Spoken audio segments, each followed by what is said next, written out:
Olá, boa tarde aos queridos amigos do Albergue Nosso Lar de Guanambi. É com muita alegria que nós estamos juntos aqui nessa oportunidade, falando um pouco sobre Espiritismo, especialmente nesse mês de dezembro, Natal, em que nós, mais do que nunca, abrimos os nossos corações aos ensinamentos de Jesus e que a doutrina espírita também nos esclarece e descortina. Eu sou Ivana Raiski, eu faço parte da Federação Espírita de Goiás, do IGESE, que é o Instituto Goiano de Estudos Espíritas, e muito feliz por estarmos aqui estudando juntos hoje. Muito bem, hoje nós vamos falar um pouco sobre o despertar do espírito. Que despertar é este? Nós vamos nos lembrar que de tempos em tempos, Deus nos envia mensageiros, espíritos superiores, missionários, que vêm à Terra, reencarnam aqui, com o objetivo de nos ajudar na compreensão das leis de Deus. Esses espíritos, então, que nós conhecemos como profetas ou espíritos missionários, eles vêm com esse objetivo, numa forma enorme de doação de amor pela humanidade. Mas nós vamos destacar 3 grandes momentos em que Deus mandou esses missionários. O primeiro momento com Moisés, que nos trouxe os 10 mandamentos, a lei divina para aquele povo, né, que era o único povo da época que era monoteísta. Moisés, que também foi um grande legislador e disciplinador do povo hebreu. Depois nós temos a vinda de Jesus como sendo essa segunda grande revelação que Deus mandou para os homens. E Jesus, que é o Espírito mais perfeito que já esteve aqui conosco, de acordo com o que os Espíritos nos dizem, governador espiritual do nosso planeta, Jesus veio para nos demonstrar, não somente nos falar, mas nos demonstrar o amor de Deus por nós, mostrar que nós somos todos filhos deste Pai, que é misericordioso, que é bom, que é aquele bom pastor que não permite que nenhuma das ovelhas do rebanho se perca. Mas Jesus, ele nos prometeu um Consolador. E ele disse que ele rogaria ao Pai que nos enviasse esse Consolador, o Espírito de verdade, que estaria conosco e que levantaria o véu sobre tudo aquilo que ele havia dito e muito mais. E aí nós temos esse terceiro grande momento da terceira revelação, que é a chegada da doutrina dos Espíritos. Então o Espiritismo, sendo esse Consolador que Jesus nos prometeu, ele vem reviver o cristianismo primitivo.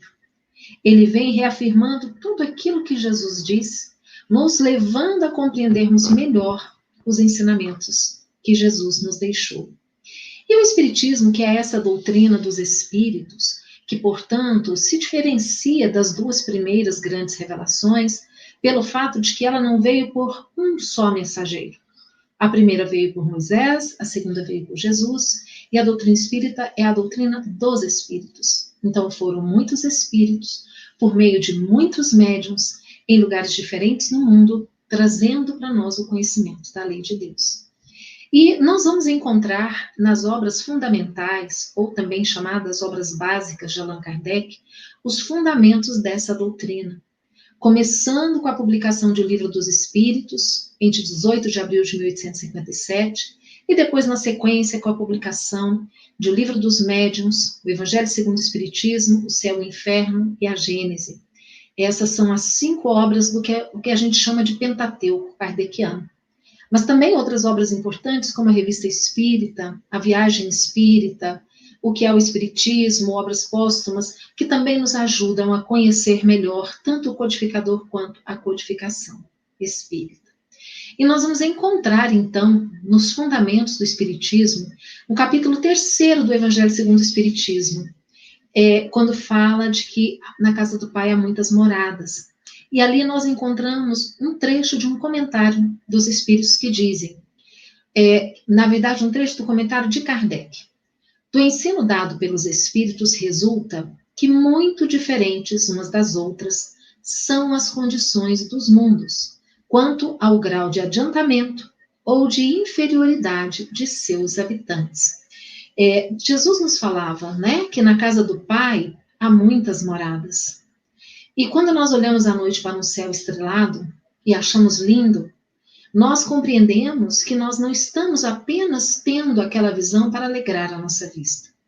Ali estão representados inúmeras moradas infinitas que Deus criou para outras populações de seres espirituais como nós, também filhos de Deus. Então, os espíritos, de uma forma didática, para que nós possamos compreender a categoria desses mundos habitados, de acordo com a evolução espiritual dos seus habitantes, eles fazem uma classificação, não é? Que eles não chamam de uma classificação absoluta, mas de uma forma didática para nós entendermos. Então, nós teríamos, logo no começo, mundos primitivos destinados às primeiras encarnações da alma humana.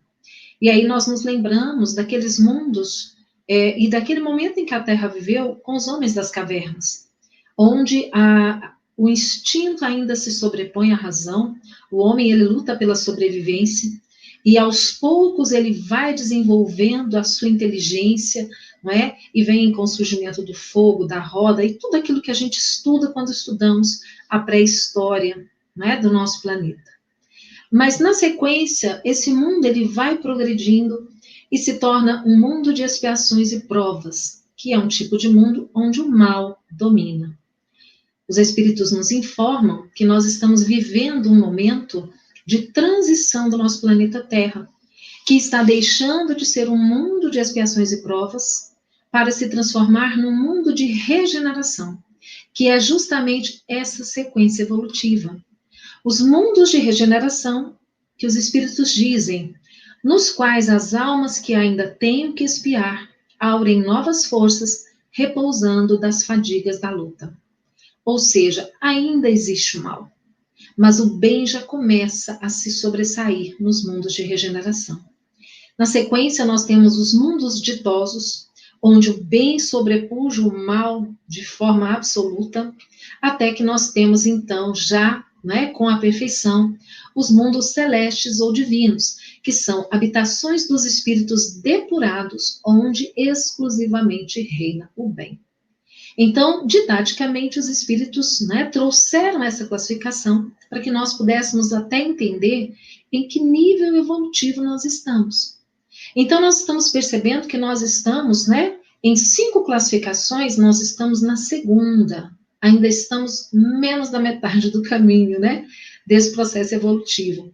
E a velocidade com que nós evoluiremos ou não vai depender de nós, porque nós somos dotados de livre-arbítrio, para que nós tenhamos o mérito das nossas escolhas.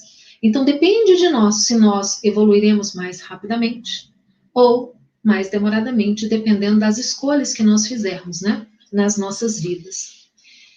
Nós vamos buscar em O Livro dos Espíritos, na questão 55, Allan Kardec pergunta: são habitados todos os globos que se movem no espaço?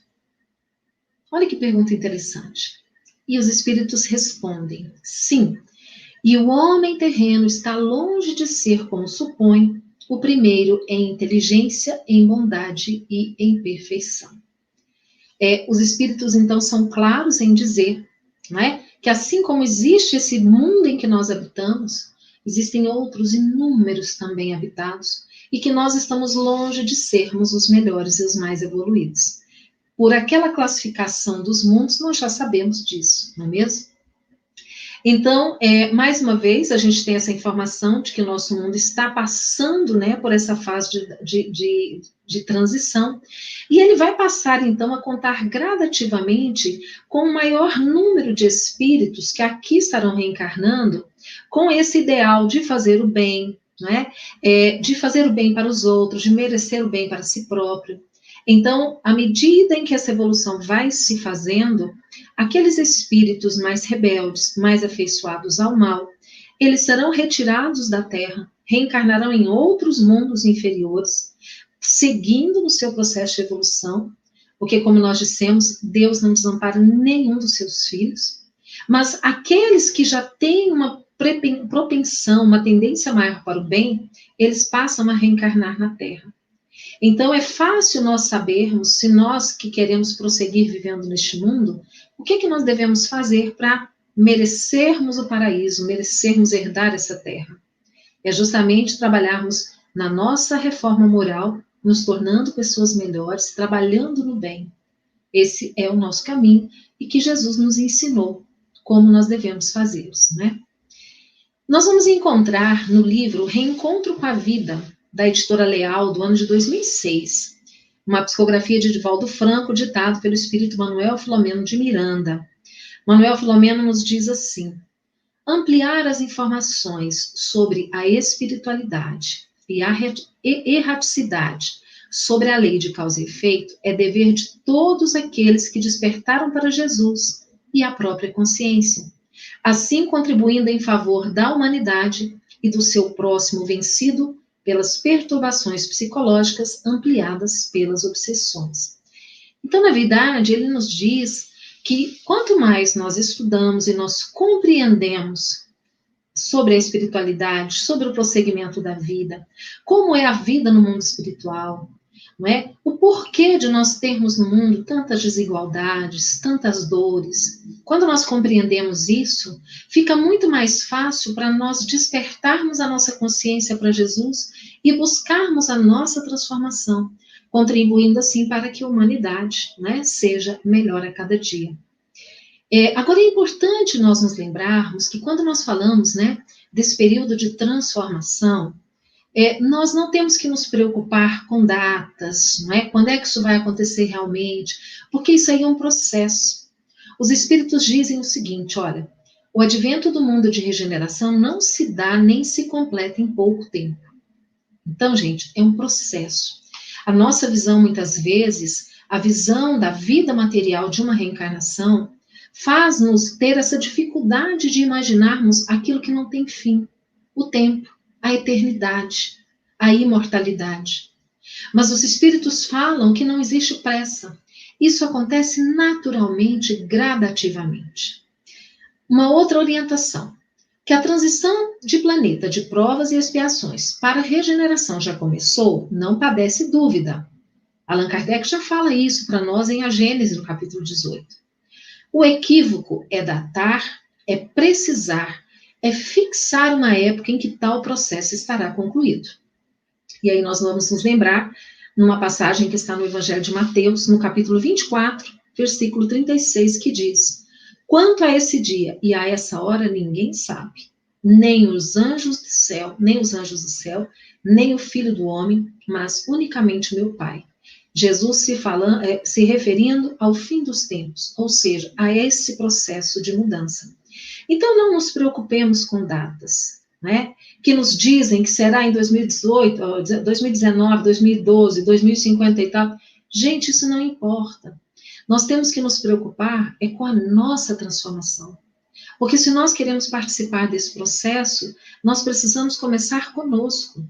Então, é nos modificarmos, é buscarmos adquirirmos as virtudes, né? Transformando os nossos vícios morais em qualidades espirituais. Nosso dever é esse, principalmente.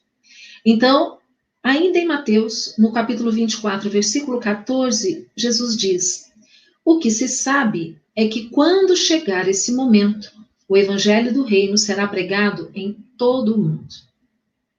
Olha só. Por aí a gente já pensa, será que o evangelho do reino está sendo pregado por todo mundo? Nós sabemos que não. Agora, nós sabemos que nós estamos fazendo parte disso. Quando então nós estamos neste ano vivendo essa situação de pandemia, quão difícil para nós, não é, esse ano de 2020? Mas por outro lado, quão maravilhoso!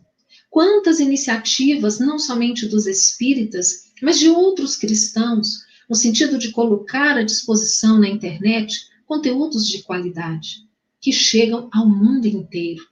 Então, sim, estamos começando a ver esse evangelho sendo pregado em todo o mundo. É o começo, não é? Estamos caminhando nesse sentido. Kardec escreve na Gênese, em A Gênese, no capítulo 17, item 57. Ele escreve assim: quando sucederão tais coisas? Ninguém o sabe, diz Jesus, nem mesmo o Filho. Mas quando chegar o momento, os homens serão advertidos por meio de sinais precursores. Esses indícios, porém, não estarão nem no sol, nem nas estrelas. Mostrar-se-ão no estado social e nos fenômenos mais de ordem moral do que físicos, e que, em parte, se podem deduzir das suas alusões. Então não esperemos cataclismas, grandes revoluções do globo. A transformação, ela será em nós, ela é de dentro para fora. Nós vamos observar os sinais na mudança das relações sociais. Os Espíritos nos dizem sobre a quantidade de espíritos missionários que estão reencarnando e que irão reencarnar na Terra nos próximos tempos, para nos ajudar nesse processo, né? De despertar do espírito, despertar sobre a importância de sermos ao invés de termos. Então, esse é um processo que nós estamos vivendo. Então, nós poderíamos dizer que nós estamos vivendo esta era do espírito, que é uma era de fé, é uma era de razão e é uma era de autoconhecimento. Por que é uma era de fé? Nós vamos encontrar no livro de Hebreus, no capítulo 11, versículo 1, quando nos diz: ora, a fé é a certeza de coisas que se esperam, a convicção de fatos que não se veem. Esta fé que nós desenvolvemos com o Espiritismo de forma raciocinada, ela é que nos ajuda na compreensão de tudo isso que está acontecendo, que nos faz compreender de forma lógica os mecanismos da lei divina. Nós também encontramos na carta aos Hebreus, escrita pelo apóstolo Paulo, ele diz: a fé é um modo de já possuir aquilo que se espera, é um meio de conhecer realidades que não se veem. Então nós temos essa fé. Diferentemente de outros que cultivam a fé cega, nós temos uma fé raciocinada, que nos leva a buscarmos a compreensão. Então, para crer é preciso compreender. E é o que a doutrina espírita nos orienta e nos traz. Mas também, além de ser esta era de fé, essa era do espírito, é uma era de razão. Exatamente por quê? Porque cultivamos em nós esta fé raciocinada. E aí nós vamos nos lembrar que o Espiritismo nos ensina, quando nos diz: fé inabalável só é a que pode encarar a razão, face a face, em todas as épocas da humanidade. Encontramos ainda: a fé raciocinada é a fé que permanece em constante contato com a razão, isto é, busca sempre um saber mais amplo, argumenta e se questiona. Para isso, a fé espírita há de ser permanentemente reconstruída no diálogo com os diversos saberes. Então, é fé raciocinada, quando nós compreendemos o porquê das coisas. Mas essa era do espírito, do despertar do espírito, além de ser um tempo de fé e de razão, é também um tempo de autoconhecimento. A necessidade de nós buscarmos nos conhecermos para aí nos transformarmos. E aí, nesse sentido, nós encontramos uma orientação preciosa que está em O Livro dos Espíritos, na questão 919. Allan Kardec pergunta: qual o meio prático mais eficaz que tem o homem de se melhorar nesta vida e de resistir à atração do mal? E aí a resposta é: um sábio da antiguidade vô-lo disse, conhece-te a ti mesmo. Então essa é uma frase de Sócrates que é nos lembrada por Santo Agostinho nessa resposta, quando ele fala do hábito que nós temos que ter de diariamente, antes de dormirmos, quando nos deitarmos, de passarmos em revista como foi o nosso dia. O que nós fizemos? Onde nós acertamos? Onde nós erramos? Onde que eu posso ser melhor? Como eu posso ser melhor? Então, esse é o processo do autoconhecimento, que precisa que nós tenhamos humildade para reconhecer que nós erramos, que nós não acertamos o tempo todo. Então, é o início, é o processo inicial na busca do autoconhecimento que vai nos levar à transformação moral. Então, depois dessa orientação, nós vamos entender que a chave do conhecimento de si mesmo, né? Na verdade, o conhecimento de si mesmo, ele é a chave do progresso individual. Para que nós possamos progredir, nós precisamos buscar esse autoconhecimento. Nós temos também, ainda em A Gênese, no capítulo 28, no item 27, que nos fala sobre a geração nova. E lá nós encontramos assim: para que na terra sejam felizes os homens, preciso é que somente a povoem espíritos bons, encarnados e desencarnados, que somente ao bem se dediquem.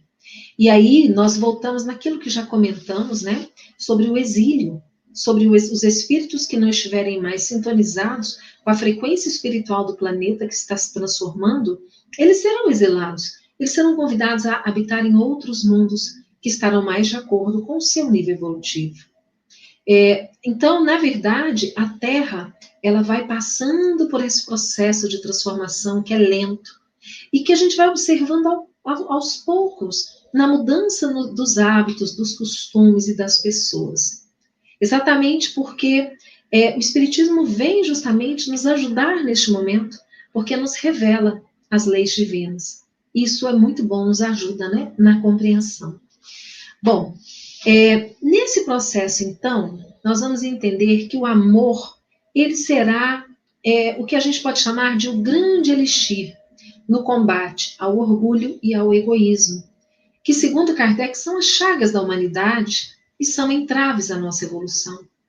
Então, quando nós nos olhamos no espelho e nos enxergamos maiores, melhores do que nós somos, isso é um processo de orgulho, né, de vaidade, que nós precisamos combater.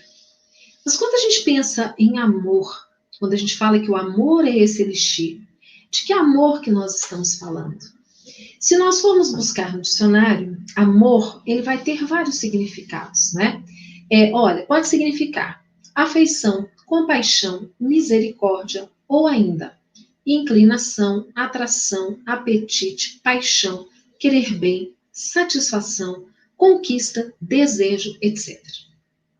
Mas aqui nós estamos falando do amor que nós encontramos no Evangelho de Jesus, que é aquele amor que está elevado acima das coisas da matéria. Então, é o amor que Jesus nos ensina de cultivarmos e aprendermos esse amor para darmos a todos os nossos irmãos e semelhantes. Começando com aqueles que nos são mais próximos, não é? Mas Jesus nos traz o exemplo desse amor pela humanidade, que é o amor que nós almejamos. Então, na verdade, para que nós possamos alcançar esse objetivo da evolução, nós precisamos sufocar, não é? Esses sentimentos de egoísmo, de orgulho, precisamos transformá-los em virtudes de bondade, de misericórdia, de tolerância, de perdão, de paciência. Todas essas virtudes que fazem com que a gente consiga avançar rumo a esse nosso objetivo. Então, nós nos lembramos, né, que o Espiritismo ele vem como essa nova ciência revelar para os homens, por meio de provas irrecusáveis, a existência e a natureza do mundo espiritual e as suas relações com o mundo material. E quando nós pensamos nesse entrave, que é o egoísmo, nós ficamos pensando, como que eu faço para deixar de ser egoísta se muitas vezes eu nem percebo que eu sou egoísta? Então, voltamos lá na necessidade do autoconhecimento, não é? E quando nós falamos de egoísmo, nós encontramos inúmeras formas de demonstrarmos esse egoísmo. Então, o egoísmo pessoal, não é? Aquilo de querer o melhor sempre para mim, não me preocupando com os outros. O egoísmo de família, de achar que tudo de melhor precisa ser para minha família e não nos preocupando com os outros. Egoísmo de casta, de nacionalidade. Então, quando nós nos preocupamos apenas com aqueles que nós consideramos como sendo nossos, nós estamos demonstrando o nosso egoísmo por não desejarmos o bem para todas as pessoas, né, de maneira indistinta. Nós vamos encontrar em O Livro dos Espíritos, na questão 785, Allan Kardec pergunta: qual é o maior obstáculo ao progresso? E os espíritos respondem: o orgulho e o egoísmo. E nós vamos nos lembrar, né, que Jesus ele nos ensinava que nós devemos fazer ao outro aquilo que nós gostaríamos que o outro nos fizesse. Então, na verdade, para que nós possamos perceber quando nós estamos sendo egoístas, é preciso nós nos colocarmos no lugar do outro. Não é ter essa capacidade de empatia e de pensar, se eu estivesse naquele lugar, como é que eu gostaria que as pessoas agissem para comigo? Esse é o caminho. Na questão 914, Allan Kardec faz uma outra pergunta interessante. Parece bem difícil extinguir inteiramente o egoísmo do coração do homem, se ele estiver baseado no interesse pessoal. Pode-se conseguir isso? Ou seja, está dizendo assim, eu faço algo, mas para que as pessoas vejam, para que as pessoas me admirem e percebam o quanto eu sou bom, o quanto eu sou caridoso, né? Como é que eu posso tirar o egoísmo do meu coração se eu estou fazendo aquilo esperando algo em troca? E aí os espíritos dizem, à medida que os homens se esclarecem sobre as coisas espirituais, dão menos valor às materiais. É preciso reformar as instituições humanas que estimulam e mantêm o egoísmo. Isso depende da educação. Gente, e aí, quando nós pensamos em educação, não é? O Espiritismo nos diz assim, não pela educação que tende a fazer homens instruídos, mas a que tende a fazer homens de bem. Então, a educação no sentido mais amplo, educação do ser espiritual. Não a educação formal da escola, que também é importante, mas a educação moral, que é inicialmente o papel dos pais, mas depois também, né, da família, da escola, de toda a sociedade. Na questão 893, em O Livro dos Espíritos, Kardec pergunta, qual a mais meritória de todas as virtudes? E tem uma resposta que é linda, que diz assim, todas as virtudes têm o seu mérito, porque indicam progresso no caminho do bem. Mas a sublimidade da virtude é o sacrifício do interesse pessoal pelo bem de seu próximo, sem segundas intenções. Então é aquilo que Jesus nos recomenda, olhar, fazer o bem sem olhar a quem, fazer com que a mão direita não saiba o que dá a mão esquerda. Então é fazermos a caridade de forma anônima. Isso é a mais meritória das virtudes. E aí, na questão seguinte, no 894, Allan Kardec ainda insiste e pergunta. Há pessoas que fazem o bem de maneira espontânea, sem precisar vencer nenhum sentimento contrário. Tem tanto mérito quanto as que têm de lutar contra a sua própria natureza e que a superam. Ou seja, aquele que faz a caridade de forma espontânea, natural, tem mais mérito do que aquele que precisa se disciplinar para conseguir fazer? E aí, a resposta é muito legal. As que não têm de lutar é porque nelas o progresso está realizado.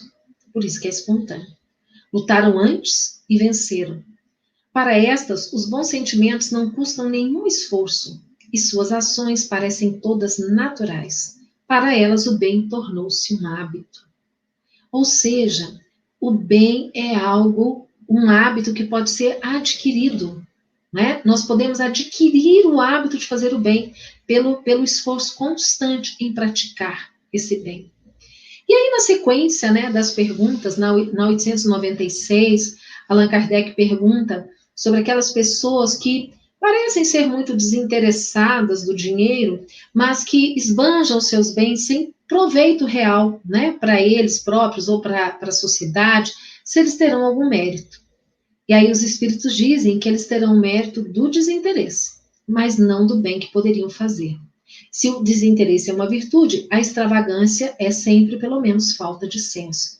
Então, não quer dizer que o fato de nós sermos desapegados, nós temos dinheiro, e eu digo assim, eu sou uma pessoa desapegada, mas se eu não faço bom uso, eu estou deixando de aproveitar uma oportunidade que Deus me deu, para usar a riqueza em benefício dos meus semelhantes, Agora, na questão 897, a pergunta também é muito interessante, porque, de forma resumida, Allan Kardec pergunta sobre aquelas pessoas que fazem o bem esperando uma recompensa futura, querendo ganhar o céu, ou querendo ir para nosso lar, para uma boa colônia espiritual. O que pensar? Isso prejudica o progresso dessas pessoas? Fazer o bem esperando recompensa futura? E os espíritos dizem, é preciso fazer o bem pela caridade, com desinteresse. Então, todas as nossas orientações espirituais vêm no sentido, de que nós temos que ser espontâneos no ato de fazer o bem. Bom, e para nós concluirmos, a última pergunta que nós queremos trazer para a nossa reflexão, a 909 do Livro dos Espíritos. O homem poderia vencer sempre as suas más tendências pelos seus esforços?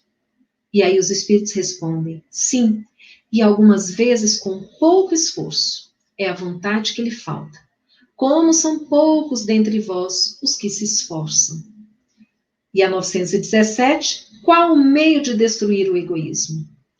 O egoísmo se enfraquecerá com a predominância da vida moral sobre a vida material, e principalmente com a compreensão que o Espiritismo vos dá do futuro real e não desnaturado pelas ficções alegóricas. Então, na verdade, nós temos a doutrina espírita que nos ajuda na compreensão de tudo isso que nós estamos conversando aqui, que nos mostra o caminho de forma muito clara. Como despertarmos para a necessidade de prosseguirmos nesta evolução espiritual. E a melhor forma para nós curarmos esta chaga que é o egoísmo é a vida em família, não é? A importância da família na nossa sociedade, quanto essas pessoas estão a nós vinculadas, seja pelos laços do afeto ou das dívidas do passado, a família é a nossa primeira escola. Então, que nós aprendamos a valorizar a nossa família, a valorizar a tudo que Deus nos dá nesse momento evolutivo, que nós tenhamos sempre em mente que nós devemos fazer ao outro aquilo que nós gostaríamos que o outro fizesse. E aí nós nos lembramos também daquela recomendação do Espírito Verdade, que nos fala lá no capítulo 6, no Evangelho segundo o Espiritismo, no item 5, Espírita, amai-vos, este é o primeiro ensinamento. Instruí-vos, este é o segundo. Então, na verdade, primeiro o amor, depois a instrução. E Emmanuel nos fala das duas asas da evolução humana, a do amor e da sabedoria. Então fica aí para nós, não é? Esse desafio de nós buscarmos, fazermos o bem, atendermos às necessidades daqueles que estão ao nosso redor, irmos atrás dos infortúnios ocultos, para que possamos sempre fazer o melhor, buscando esse despertar do Espírito nas nossas vidas.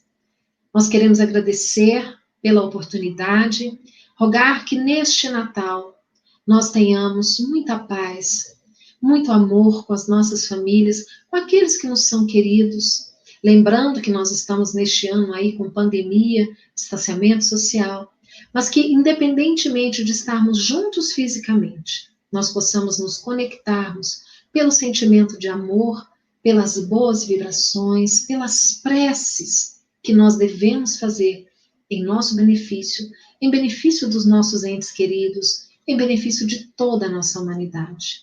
Que o Mestre amado Jesus possa nos inspirar a cada dia do próximo ano que se aproxima, que nós tenhamos cada vez mais forças e vontade de nos transformarmos em pessoas melhores.